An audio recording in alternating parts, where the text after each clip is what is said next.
నమస్తే welcome to 121 నేను సిరి social మీడియాలో సెలబ్రిటీలు సంపాదన కోసం ఎంచుకుంటున్న కొత్త మార్గాలు ఇప్పుడు చర్చనీయాంశంగా మారాయి.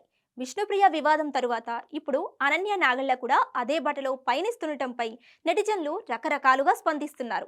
యాంకర్ విష్ణుప్రియ భీమినేని ఇటీవల తన social media paid subscription content ద్వారా పెద్ద వివాదంలో చిక్కుకున్నారు.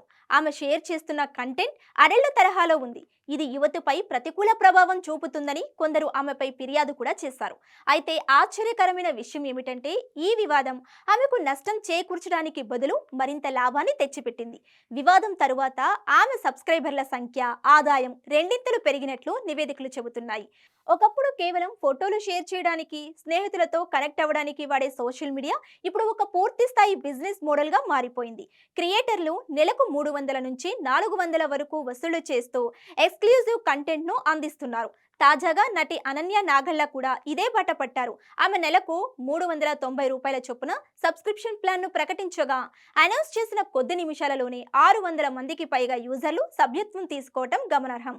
ఇది ఇలా ఉంటే కంటెంట్ కు మార్కెట్లో ఉన్న డిమాండ్ ను స్పష్టం చేస్తుంది. చాలా మంది క్రియేటర్లు తమ ప్రతిభను చాటే కంటెంట్ కంటే గ్లామర్, బోల్డ్ కంటెంట్ పైనే ఎక్కువగా దృష్టి పెడుతున్నారు. దీనివల్ల యువత తమ విలువైన సమయాన్ని, డబ్బును వృధా చేసుకుంటున్నారని నిపుణులు ఆందోళన వ్యక్తం చేస్తున్నారు.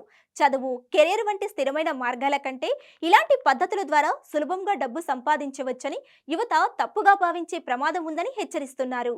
వ్యక్తిగత స్వేచ్ఛ ప్రకారం చట్టవిరుద్ధం కానంత వరకు ఎవరైనా తమకు నచ్చిన కంటెంట్ ను అమ్ముకోవచ్చు, యూజర్లు కూడా తమకు నచ్చింది చూడొచ్చు. అయితే ఈ ట్రెండ్ దీర్ఘకాలంలో ఎలాంటి ప్రభావాన్ని చూపుతుందనేది క్రియేటర్లు, ప్రేక్షకులు ప్రవర్తించే బాధ్యతపైనే ఆధారపడి ఉంటుంది. ప్రస్తుతం ఈ ట్రెండ్ పై నెటిజన్లు ఎంత ట్రోల్ చేస్తున్నా అది పరోక్షంగా ఆ సెలబ్రిటీలకు మరింత పాపులారిటీని, ఆదాయాన్ని తెచ్చిపెడుతుండటం గమనార్హం.